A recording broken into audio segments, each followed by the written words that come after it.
La Iglesia de Restauración lo invita a compartir un tiempo con la Palabra de Dios, de la mano del pastor Walter Escalante. Déjenme compartir unos minutos nada más, algunos pensamientos a compartir con ustedes esta noche. Estaba pensando, hoy tuve un día muy reflexivo, varias situaciones que se fueron dando a lo largo del día, que el broche de eso mismo fue la mano de Dios moviéndose en la manera que se movió en esta noche, donde estuvo el Señor sanando heridas, estuvo el Señor quitando angustia, heridas, cargas, por esas mismas situaciones que estaba hablando la pastora, que no lo voy a repetir todo eso. Y hoy estuve conversando con una persona. Antes de decirle eso, mientras la pastora hablaba sobre el poder del amor, que era lo que estábamos cantando en ese tiempo de ministración, para que usted se dé una idea de lo que significa o lo que representa el poder del amor de Dios o lo que representa el amor de Dios. El amor de Dios es el motor primero de toda la creación, luego de todo el mundo, es el motor del mismo evangelio y es el motor por el cual nosotros estamos presentes incluso en este día. Todo depende y surge por el amor de Dios. El amor de Dios, para que usted se dé una idea gráfica, si pudiera ser como yo lo veo, como yo lo representaría, imagínese, ¿alguna vez anduvo en barco? ¿Alguien anduvo en barco alguna vez? ¿Vos sí? ¿Vos también? ¿Vos también? ¿Qué? No importa. Un cacho, algo arriba del agua. Una canoa sirve. Mientras que no me digan un gomón, bueno, que no sé, también. Decía el barco por la idea del motor, por la fuerza, pero si alguna vez estuvo navegando, ya sea en río o en mar, y se le dio por mirar, yo no, y se le dio por mirar así hacia el agua, el movimiento de la nave sobre el agua y el curso que va transitando, el surco que abre en el agua, y cómo las aguas se abren a medida que pasa la nave, sea cual sea, esa imagen, como que el barco va cortando el mar y se va abriendo a los costados, y para el barco en el mar no hay ningún tipo de impedimento. Usted mira el mar y el mar lo ve como algo inmenso, inmanejable, poderoso, puede ser que le tenga miedo o no. No se metería caminando al mar, por ejemplo, no andaría así porque sí en el mar, no depende de muchos otros factores para que usted pueda estar en medio del mar. Sin embargo, el barco entra, surca, hace, toma control y domina. Así es el amor de Dios. Ese es el amor de Dios para nosotros. El amor de Dios hizo que Dios creara el universo, el amor de Dios hizo que Dios creara al hombre, el amor de Dios hizo que Dios entregara a Jesucristo para salvación del hombre. El amor de Dios es el que nos sostiene cada día. El amor de Dios es el que va a hacer el cumplimiento, va a traer el cumplimiento de todas las promesas sobre nuestras vidas. Es el poder vivo, es la energía viva, es la fuerza más grande que tiene Dios y lo manifiesta sobre nosotros, sobre usted, porque Dios a mí, no sé ya si a mí a esta altura, pero creo que Dios también me ama. Ah, bueno, ok. Espectacular. Claro, si lo dice la pastora, gritan todos. Y estaba hablando, le digo, con una persona que me dice, una persona que conozco de mucho tiempo, creyente en el Señor, de muchos años, prácticamente podría decirse que nació en el Evangelio, ministro, y en medio de una conversación me dice, bueno, ¿cómo andás? ¿Qué sé yo? Feliz día del amigo, feliz día del amigo para usted también. Aunque ya le... Ahí sí, claro, ahí sí contestan, garronero que son. Y en medio de la conversación, ¿cómo andás? Y me dice una palabra que me dejó así medio choqueado de un instante, no supe qué responderle inmediatamente. Mire que para que yo me quede sin palabras, medio complicada la cosa, pero de golpe me dice así, dice, arruinado y sin respuestas. Esa es la respuesta que él me da. Arruinado y sin respuestas. Y yo me quedé mudo un rato. Digo, pero ¿qué te pasa? Le repito, creyente, ministro, años sirviendo al Señor, años en el Señor. Digo, pero ¿qué te pasa? Y su respuesta es, ¿por qué Dios me hace esto? Empezamos mal, dije yo. ¿Por qué si las situaciones empezaban a resolverse y si había algunas cosas que estaban empezando a enderezarse y si acabo de conseguir un trabajo nuevo y bueno y mejor y qué sé yo y esto y el otro y más allá, ¿por qué de golpe Dios me lo saca? ¿Por qué Dios me hace esto? ¿Por qué no me tira una? ¿Qué tiene Dios conmigo que no me bendice? Y digo, ay, Señor. Parece ser la misma sensación de esas heridas con las cuales tal vez alguno de ustedes llegó esta noche, o tal vez todavía puede ser que alguno esté con esa sensación en su interior. ¿Cuál es la maldición? Me dice. Encima como si yo tuviera toda la respuesta, ¿vio? ¿Cuál es la maldición que está sobre mí para no poder alcanzar lo que yo creo o quiero que Dios tiene para mí? Ya hasta en un momento prácticamente ya ni creía en Dios y todo lo demás. Y eso fue lo que me dio el pie para seguir pensando todo el día, y me llevó una palabra que quiero compartirle. Abra el libro en Santiago, capítulo 1, algunos minutitos nomás, no más de 10 minutos, le prometo. Porque somos, bueno, nuestro caso no es de ser muy efusivos, ¿no? Ni muy apasionados, y no hay ningún problema con eso, está todo bien así. Pero digo, somos muy rápidos para el amén cuando se trata de creer lo que Dios va a hacer o de decir que Dios me va a bendecir o de decir que Dios me va a prosperar. Pero así como somos rápidos para todo eso, también somos muy lentos para aprender a transitar y, como decía la pastora, a accionar en medio de lo que Dios quiere hacer, para aprender, para encender la perilla, para encender la llave apropiada para que Dios haga lo que tiene que hacer. Como dice Efesios 3:20, que lo compartimos el sábado en medio de la administración justamente, Dios es poderoso, surgió esa palabra en esta noche en la administración, Dios es poderoso para darme mucho más abundantemente de lo que pedimos o esperamos, según el poder que actúa en nosotros. El poder que actúa en nosotros es su capacidad de creer y de actuar. La distancia que hay entre sus sueños y el éxito, ¿sabe cuál es?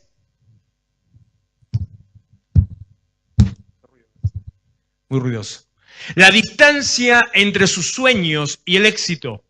Si usted ve sus sueños allá y ve el éxito allá, o el lugar que lo quiera poner, ¿sabe cuál es? No se anima a nadie a decir nada, que bueno, tiene la menor idea. Su fe puesta en acción. Creer a lo que Dios le dice. Activar esa medida de fe. Activar la medida de fe que Dios sembró, que Dios puso dentro suyo. Creer que lo que Dios dijo que iba a hacer, Dios lo va a hacer. Creer que lo que Dios le está prometiendo que va a llegar, eso mismo va a suceder y usted lo va a alcanzar y así va a llegar. No es que Dios no quiere. Este muchacho me dice, Dios no me tira una. Y ahí me dieron ganas de decir un montón de cosas, ¿no? Que no las dije porque estaba muchacho, estaba mal. Entonces, en esos momentos no hay que andar tirando más, no hay que poner más leña al fuego, ¿no? Pero me daba ganas de decirle, Dios no te tiró una, Dios te tiró 100 ya. ¿Qué hiciste vos con lo que Dios te tiró? Alguien más me dijo estos días, hablaba de un joven también, la misma situación. No, yo no voy más a la iglesia. No, cuando está pastor yo no voy. Qué buena onda. Espectacular. Cuando está pastor yo no voy porque me ilusiona, dice. ¿Cómo que lo ilusionó? Sí, me ilusiona porque dice que este es el año de esto, del año de otro, y a mí no me pasa nada.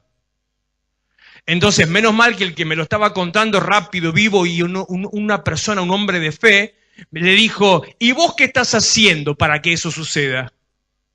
Porque a veces pensamos que la idea es escuchar. Escucha lo que el pelado dice, listo, ya pasa. No, usted tiene que hacer.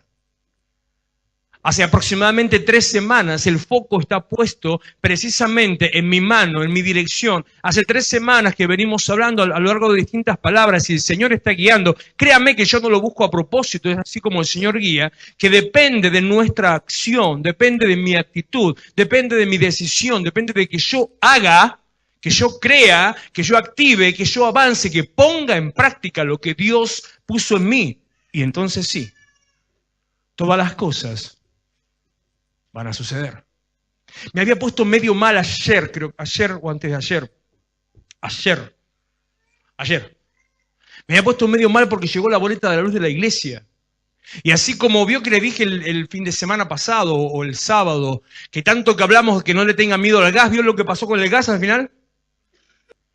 Tanto no le tengan miedo al gas, no le tengan miedo al gas, bueno, no le tengan miedo al gas, los aumentos se fueron todos para atrás, si ya lo pagó, lo recupera, y si no lo pagó, no lo pague. Dios está obrando en eso. Bueno, con esas cosas estábamos diciendo, llega la boleta de la luz, y yo cuando agarré la boleta de la luz dije, ay, ¿qué pasó acá? Dije, ¿dónde está la fe? ¿Cuánto te vino? 700 pesos, no, 3.300 vino. Para ser más parejo, 3.330. Medio diablo la cosa, ¿vio? 333. Le estoy hablando de la iglesia, ¿no? De la boleta de la luz de la iglesia, que es, en realidad me choqueó, pero dije, bueno, qué sé yo, acá se consume mucha luz. Entonces, bueno. Entonces estaba hoy con ese tema y cuando estoy preparando algunas cosas y encima venció ayer, antes de ayer. Cuando estoy preparando para pagarme, empiezo a revisar la boleta y digo, para, ¿qué pasó acá? Entonces, en definitiva, no la pagué, ahora le cuento, estuve toda la mañana haciendo trámites por ese tema. Los 3.330 pesos de que vino de la boleta incluyen la boleta anterior impaga.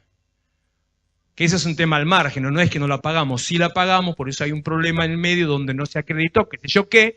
La cuestión es que no se acreditó la boleta, y por lo tanto la realidad es que aquello con lo que yo me asusté de 3.330 pesos solamente eran 1.900. Dios sigue siendo fiel. Porque si yo digo con los aumentos que hay, usted mire todo. Pagar 1.900 pesos de luz acá es normal, es esperable y habitual. Ahora, no es que tengamos algo especial ni que estamos colgados del medidor, es que Dios se mueve y activa las cosas que Él nos promete cuando las creemos y nosotros las ponemos en práctica. Yo no manejo la mano de Dios, Dios quiere hacerlo, yo le creo, lo declaro, avanzo en ese sentido, Dios lo hace. Así tiene que hacer usted con su vida, con su casa. Así tiene que hacer. No tiene que asustarse cuando se le levanta de mano, se pone el problema delante. No tiene que asustarse cuando viene una prueba por delante. No tiene que asustarse. Tiene que avanzar y tiene que creer. Santiago 1:2, al final ni esto voy a poder leer. Hermanos míos, y primos también por las dudas. El que entienda, el que escucha que entienda. Tengan por sumo gozo cuando se hallen en diversas pruebas. Realmente no es el tipo de mensaje que a mí me gusta, pero el Señor me llevó a esto al mediodía, antes del mediodía. Tengan por sumo gozo cuando se hallen en distintas pruebas, sabiendo que la prueba de vuestra fe produce paciencia. Mas tenga la paciencia, su obra completa, para que seas perfectos y cabales sin que os falte cosa alguna. Cuando venga la situación, cuando venga el conflicto, cuando venga el problema, yo le digo, usted póngase contento y usted dice, ¿qué le pasó al pastor? Le pegaron en la cabeza. No, la Biblia dice, póngase contento cuando venga la prueba, cuando venga el problema, porque el problema no es para que usted viva en el problema no es para que usted esté mal, el problema es para sacarlo a usted a bendición, el problema es para que pueda recibir lo que Dios quiere darle, el problema es para que usted reciba una cuota adicional de paciencia, para que usted sea una persona paciente. Capaz que alguno que sea de mi generación se formó con ese pensamiento extraño, equivocado y antibíblico de decirle nunca le pide a Dios paciencia, porque si le pide a Dios paciencia, Dios le va a dar problemas. Yo le digo al revés, pídale a Dios paciencia, porque lo que necesitamos es saber manejar y movernos en medio de las situaciones con paciencia, que significa capacidad de perseverar y mantenerse firme en medio del problema. ¿Sabe qué pasa cuando usted no persevera y se mantiene firme en medio del problema? ¿Sabe qué pasa? Se hunde. ¿Sabe qué pasa? Se cae. ¿Sabe qué pasa? Retrocede. Le pasa lo que le pasó a Pedro, que lleno de fe empezó a caminar el agua, pero de golpe vio el problema. De golpe miró y dijo, hay agua y está mojada. Y está fría. Y mira sus pies, y yo parado me hundo. E inmediatamente el tipo empezó a hundirse, porque cuando usted en vez de poner los ojos donde los tiene que poner, pone los ojos en el problema, el problema lo hunde. Pero esta palabra me dice que yo tengo que ponerme contento y creer, porque esta prueba, este problema que viene, en mí produce paciencia. Acompáñenme a Romanos capítulo 5.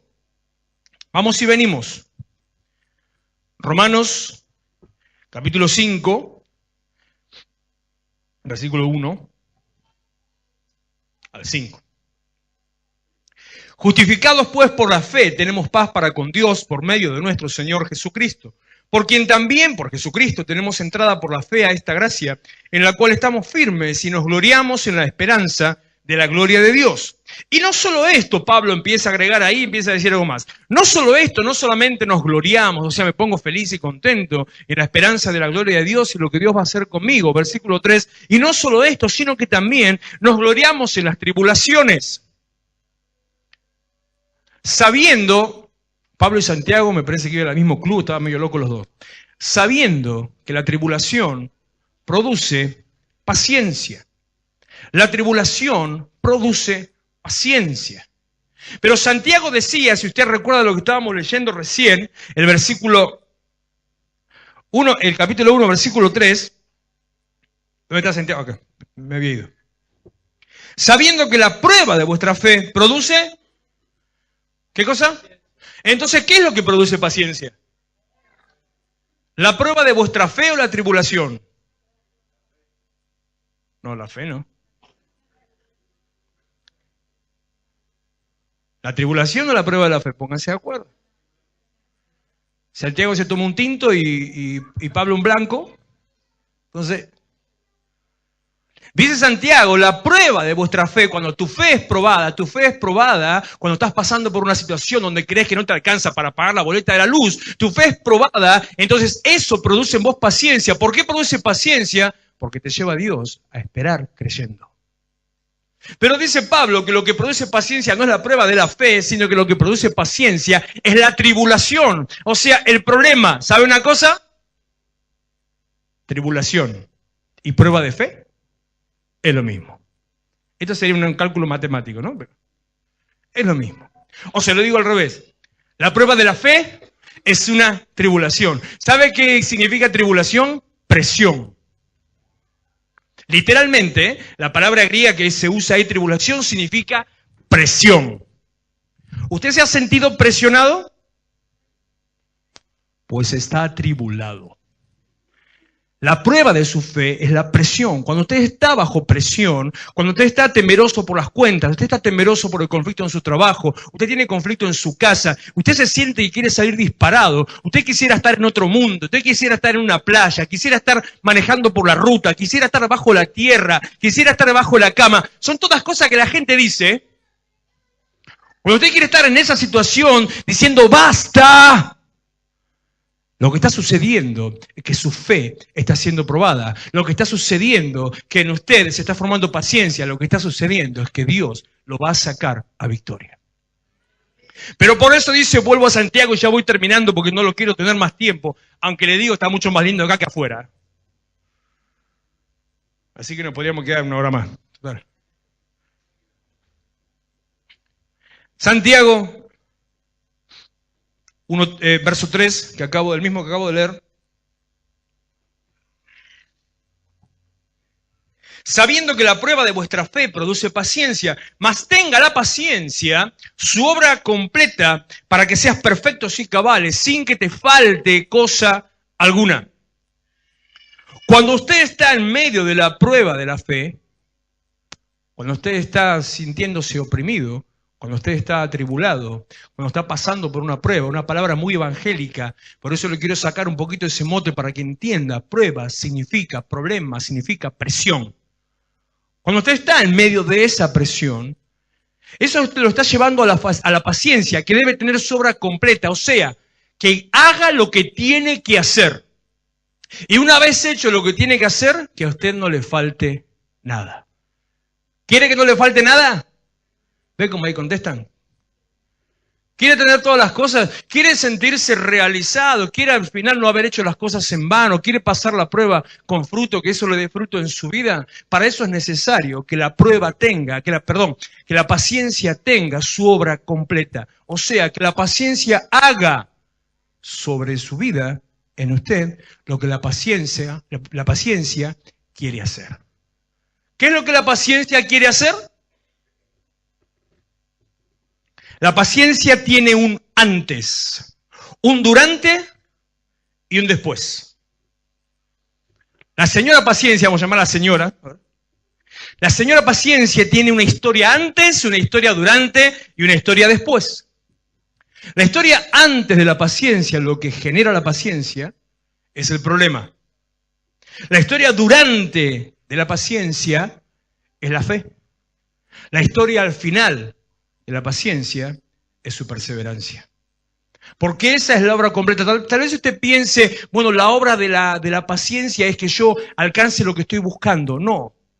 La obra de la paciencia no es que lo aumenten el sueldo. La obra de la paciencia no es que cambie su esposo. La obra de la paciencia no es que mejore en su casa o tenga su auto. La obra de la paciencia no es que le alcance el dinero. La obra de la paciencia no es que otro le pague la boleta de la luz. El objetivo de la paciencia, por lo cual usted debe esperar de forma perseverante y firme, es que esa perseverancia se anide en su vida. Tenga la paciencia su obra completa para que seas perfectos y cabales sin que les falte cosa alguna. Versículo 5. Y si alguno de ustedes tiene falta de sabiduría para poder desarrollar paciencia, Señor, usted tiene que tener sabiduría. No es que la sabiduría le va a caer de la nada o le va a venir por tomar una pastillita.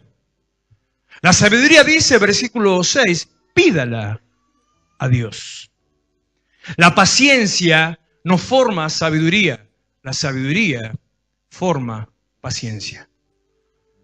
La paciencia no me hace sabio. A quienes dicen, bueno, los años te hacen sabio, los problemas te hacen sabio. La paciencia no te hace sabio. La paciencia te hace perseverante. Señoras, señores, en esta noche, hermanos, hermanas, amigos y amigas, usted que está recontra así como queriendo reventar porque ya no sabe qué hacer. Está con el problema que le golpea todo el día, con las situaciones que no se dan. Este muchacho que me decía, ¿por qué Dios no me tira una? Empiece a probar algo distinto. Desarrolle paciencia. Paciencia, firmeza y perseverancia en medio de la situación que usted está atravesando. ¿Por qué se le dice al que está en un consultorio esperando que lo atiendan, se le llama paciente? Claro, no es paciente porque está enfermo. Es paciente porque está... ¿Le digo la definición de paciencia? ¿Quiere? Ya son las 10:05. La definición de paciencia, ¿la quiere? ¿La quiere? Literal significa sufriente. Paciencia viene de una palabra en latín que significa sufrir. Paciente es el sufriente. Porque cuando está en medio está sufriendo. ¿Qué hace usted cuando está sufriendo? Sale corriendo. ¿Qué hace cuando está en problemas, cuando está con presión? Se escapa para otro lado. Se toma una birra, se fuma un facito, prefiero decir solamente lo del facito en otras cosas que serían. Sí, porque otros hacen otras cosas, pero dejémoslo ahí.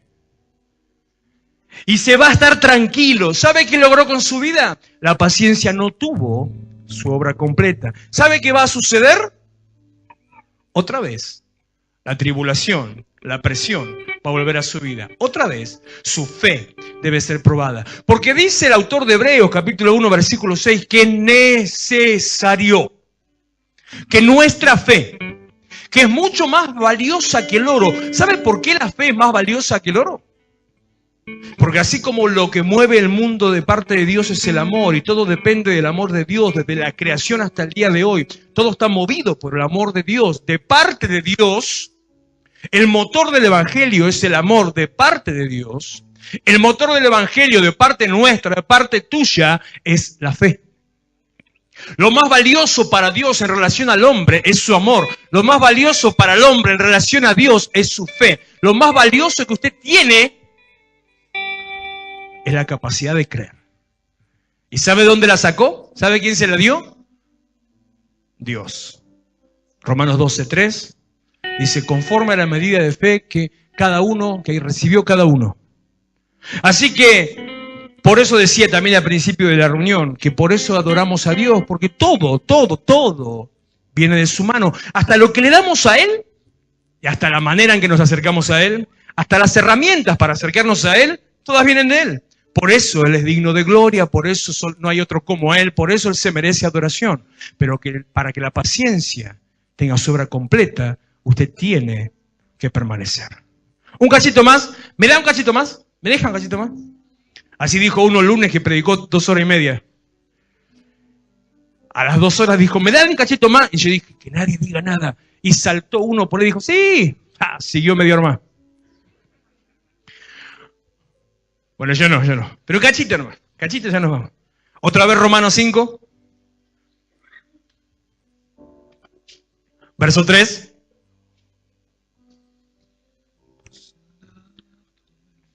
Y no solo esto, sino que también nos gloriamos en las tribulaciones, sabiendo que la tribulación produce paciencia, ya se lo acabo de leer, y la paciencia produce... ¿Está leyendo? Esto sería para predicarlo más largo. Capaz que a un ratito le voy a dar el sábado esto. Y la paciencia produce prueba.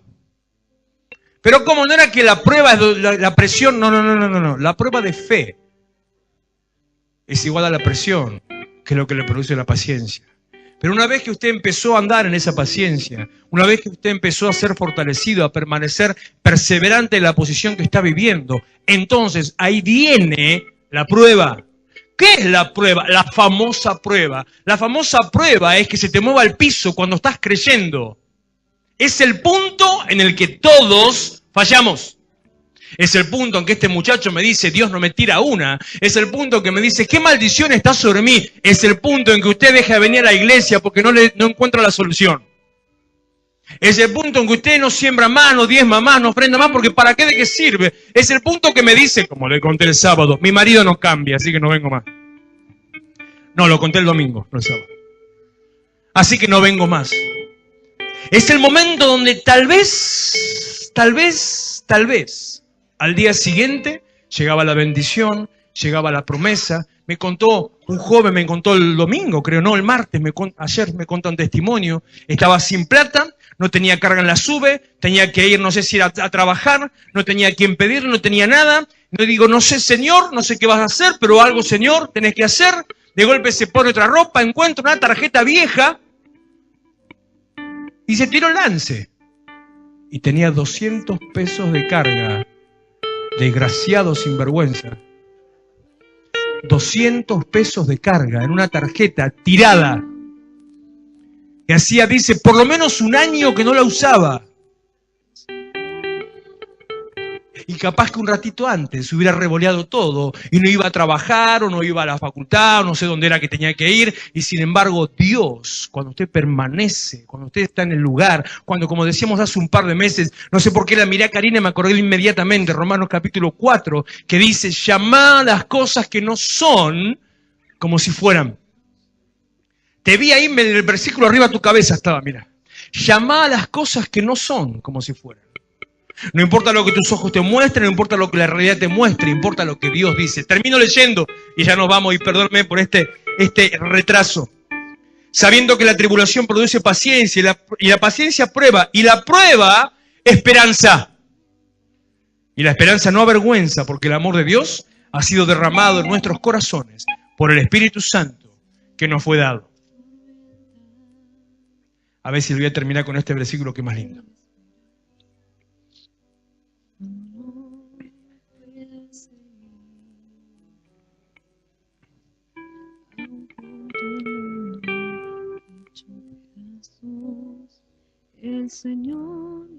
Y si alguno de vosotros tiene falta de sabiduría, pídala a Dios, el cual da a todos abundantemente y sin reproche, les será dada. Pero pida con fe, no dudando nada, porque el que duda es semejante a la onda del mar, que se arrastraba por el viento y echada de una parte a la otra. Y voy a dejar acá, porque si no, me cebo y sigo. Te dejamos acá. Pida con fe, active con fe, crea lo que Dios está haciendo y crea lo que Dios va a hacer. No afloje en el momento de la lucha, luche un poco más. No afloje en el momento de la prueba, espere y crea, porque Dios va a obrar. Si usted tiene hijos en la escuela primaria o adolescentes o alguno en la facultad, sabe que el momento más glorioso que ellos viven es cuando, después de 2 años, aprobó matemática. ¿O no?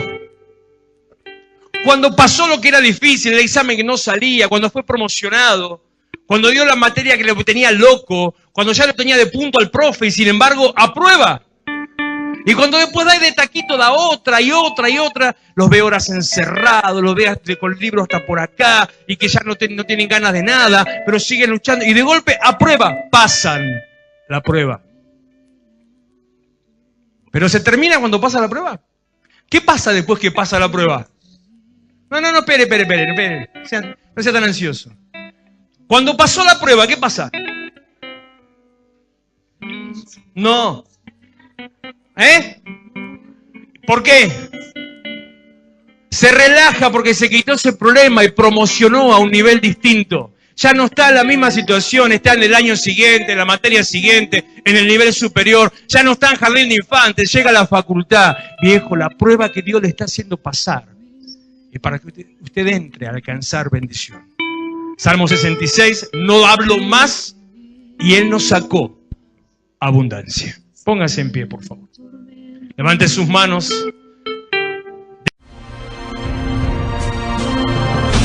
Iglesia de Restauración, Avenida San Martín 2324, Florencio Varela. Los esperamos los miércoles a las 20 horas, sábados 19:30 y los domingos, reunión de jóvenes a las 18 horas. Vení a encontrarte con tus sueños.